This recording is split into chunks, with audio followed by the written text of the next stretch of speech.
നമസ്കാരം. മലയാളി വാർത്ത ഇൻസൈഡിലേക്ക് സ്വാഗതം.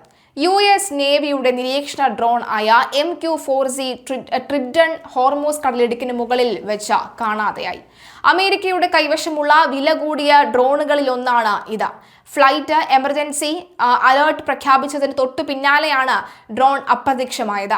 ഹോർമൂസിന് മുകളിലെത്തിയ ഡ്രോണിനെ ഇറാൻ സൈന്യം വെടിവെച്ച് വീഴ്ത്തിയതാണോ എന്ന സംശയമാണ് ഉയരുന്നത്. പേർഷ്യൻ ഗൾഫിലും ഹോർമൂസ് കടലിടുക്കിലും 3 മണിക്കൂറോളം നീണ്ട നിരീക്ഷണ പറക്കൽ പൂർത്തിയാക്കിയതിന് പിന്നാലെയാണ് ഡ്രോൺ കാണാതായത്. നിരീക്ഷണ പറക്കലിന് ശേഷം ഇറ്റലിയിലെ സിഗോണല വ്യോമതാവളത്തിലേക്ക് മടങ്ങാൻ തയ്യാറെടുക്കുകയായിരുന്നു വിമാനം. ഫ്ലൈറ്റ് ട്രാക്കിംഗ് സെറ്റായ ഈ ഫ്ലൈറ്റ് റഡാറിലെ വിവരം അനുസരിച്ച് അടിയന്തര സന്ദേശം പുറപ്പെടുവിക്കുമ്പോൾ ഇറാനിലേക്ക് പറക്കുന്നതിനായി തിരിഞ്ഞ് താഴ്ന്ന് തുടങ്ങുന്ന നിലയിലായിരുന്നു ഡ്രോൺ. ആളില്ലാ വിമാനം പൊടുന്നനെ മർദ്ദം നഷ്ടമായി അപ്രത്യക്ഷമാവുകയായിരുന്നുവെന്നാണ് വിലയിരുത്തൽ. ഇറാൻ വെടിവെച്ചിട്ടതാണോ അതോ സ്വയം തകർന്നു വീണതാണോ എന്നതിൽ ഇതുവരെയും വ്യക്തതയില്ല. വെടിനിർത്തലിന് ഇറാനും US ധാരണയിലെത്തിയ 2ാം ദിവസമാണ് അമേരിക്കയ്ക്ക് ഹോർമൂസിന് മുകളിൽ വെച്ച് ഡ്രോൺ നഷ്ടമാകുന്നത് എന്നതും ശ്രദ്ധേയമാണ്. നിലവിലെ സാഹചര്യത്തിന്റെ പശ്ചാത്തലത്തിൽ $200 മില്യൺ വില വരുന്ന MQ-4Z ട്രിറ്റനെ പശ്ചിമേഷ്യയിൽ US സെൻട്രൽ കമാൻഡ് എത്തിച്ചത്.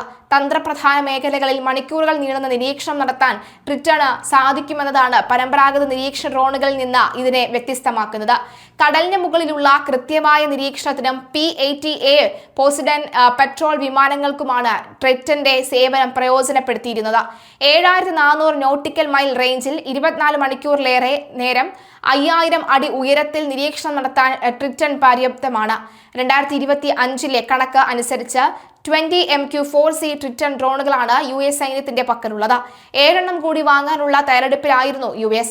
യുണൈറ്റഡ് സ്റ്റേറ്റ്സും ഇറാനും തമ്മിൽ നേരത്തെ ഒപ്പിട്ട വെടിനിർത്തൽ കരാർ വലിയ പ്രതിസന്ധിയിലേക്ക് നീങ്ങുന്നതായി റിപ്പോർട്ടുകൾ. പുതിയ ചർച്ചകൾ ആരംഭിക്കാനിരിക്കെ ഇരു രാജ്യങ്ങളും തമ്മിലുള്ള അസ്വാരസ്യങ്ങൾ വർദ്ധിച്ച് ആഗോള എണ്ണ വിപണിയെയും സമ്മർദ്ദത്തിലാക്കിയിരിക്കുകയാണ്. ഹോർമൂസ് കടലിടുക്കിൽ ഇറാൻ വാഗ്ദാനങ്ങൾ ലംഘിച്ചുവെന്ന് അമേരിക്ക ആരോപിച്ചതും ഇസ്രായേൽ ലബനനെ ആക്രമിച്ചത് വെടിനിർത്തൽ ധാരണയുടെ ലംഘനമെന്ന് ഇറാൻ കുറ്റപ്പെടുത്തിയതുമാണ് ഇപ്പോൾ ഉയർന്നിരിക്കുന്ന പ്രതിഷേധത്തിന് കാരണം. ഹോർമൂസ് കടലിടുക്കിലെ ഉപരോധം ചർച്ചകൾക്ക് മുൻപ് പൂർണ്ണമായും ഒഴിവാക്കില്ലെന്ന നിലപാടിലാണ് ഇറാൻ. ലബനനിലേക്ക് ഇസ്രായേൽ തുടർച്ചയായി ആക്രമണം നടത്തുന്നതിൽ കടുത്ത വിമർശനവും ഇറാൻ ഉന്നയിക്കുന്നു. കരാറിന്റെ ഭാഗമായുള്ള നിബന്ധനകൾ ലംഘിക്കപ്പെടുന്നു എന്നാരോപിച്ച് ഇറാൻ എണ്ണ വിതരണത്തിൽ നിയന്ത്രണങ്ങൾ ഏർപ്പെടുത്തിയതാണ് നിലവിലെ പ്രതിസന്ധിക്ക് പ്രധാന കാരണം. മധ്യേഷ്യയിലെ രാഷ്ട്രീയ സാഹചര്യങ്ങളും ഉപരോധങ്ങളുമായി ബന്ധപ്പെട്ട തർക്കങ്ങളും കാരണം എണ്ണ കയറ്റുമതിയിൽ വലിയ ഇടിവുണ്ടായിട്ടുണ്ട്. ഇത് വരാനിരിക്കുന്ന ഉന്നതതല ചർച്ചകൾക്ക് തിരിച്ചടിയാകുമെന്ന് നയതന്ത്ര വിദഗ്ധർ വിലയിരുത്തുന്നു. സമാധാന ശ്രമങ്ങൾ പാളുന്നത് മേഖലകളിൽ വീണ്ടും സംഘർഷ സാധ്യത വർദ്ധിപ്പിക്കുന്നുണ്ട്. ആഗോള എണ്ണ വിപണിയിൽ ഇറാൻ പ്രധാന പങ്ക് വഹിക്കുന്നതിനാൽ വിതരണത്തിലെ കുറവ് അന്താരാഷ്ട്ര തലത്തിൽ എണ്ണവില കുതിച്ചുയരാൻ കാരണമായിട്ടുണ്ട്. വിതരണ ശൃംഖലയിൽ ഉണ്ടായ തടസ്സങ്ങൾ പരിഹരിക്കാൻ US ഉൾപ്പെടെയുള്ള രാജ്യങ്ങൾ സമ്മർദ്ദം ചെലുത്തുന്നുണ്ടെങ്കിലും തങ്ങളുടെ ആവശ്യങ്ങൾ അംഗീകരിക്കാതെ പിന്നോട്ടില്ലെന്ന നിലപാടിലാണ് ഇറാൻ. വരും ദിവസങ്ങളിൽ നടക്കാനിരിക്കുന്ന ചർച്ചകൾ ഈ പ്രതിസന്ധിക്ക് പരിഹാരമാകുമോ എന്ന് ലോകം ഉറ്റുനോക്കുന്നുണ്ട്. അതേസമയം കുവൈത്തിൽ വീണ്ടും ഇറാൻ ഡ്രോൺ ആക്രമണം നടത്തി. കുവൈത്തിലെ അതീവ സുരക്ഷാ മേഖലയായ നാഷണൽ ഗാർഡ് സൈറ്റിലാണ് ഡ്രോൺ ആക്രമണം നടത്തിയത്.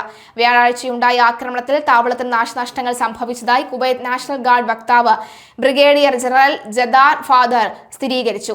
ഒരു ശത്രു ഡ്രോണാണ് നാഷണൽ ഗാർഡ് സൈറ്റിനെ ലക്ഷ്യമിട്ടെത്തിയത്. ആക്രമണത്തിൽ കെട്ടിടങ്ങൾക്കും സൈനിക സാമഗ്രികൾക്കും കേടുപാടുകൾ സംഭവിച്ചു.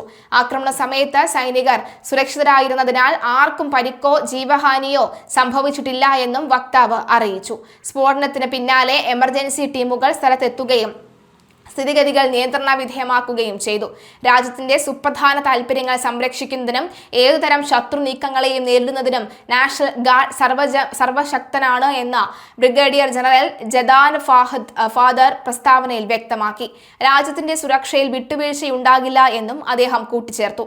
ഇറാഖ്, ഇറാൻ അതിർത്തികളോട് ചേർന്ന് നിൽക്കുന്ന ഗൾഫ് രാജ്യങ്ങളിൽ ഡ്രോൺ ആക്രമണങ്ങൾ വർദ്ധിക്കുന്നത് വലിയ ആശങ്കയാണ് ഉണ്ടാക്കുന്നത്.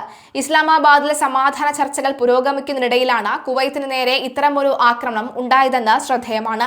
ലബനൻ സർക്കാരുമായി ചർച്ചകൾക്ക് ഇസ്രായേൽ ഉണ്ട്. അതേസമയം ഇസ്രായേലും ലബനനും തമ്മിലുള്ള പതിറ്റാണ്ടുകൾ നീണ്ട ശത്രുതയ്ക്ക് അറുതി വരുത്താൻ ലക്ഷ്യമിട്ടുള്ള നേരിട്ടുള്ള സമാധാന ചർച്ചയ്ക്ക് തുടക്കമാകുന്നു. ലബനൻ സർക്കാരിന്റെ നിരന്തരമായ അഭ്യർത്ഥന കണക്കിലെടുത്താണ് നേരിട്ടുള്ള ചർച്ചകൾക്ക് തയ്യാറാണ് എന്ന് ഇസ്രായേൽ പ്രഖ്യാപിച്ചത്.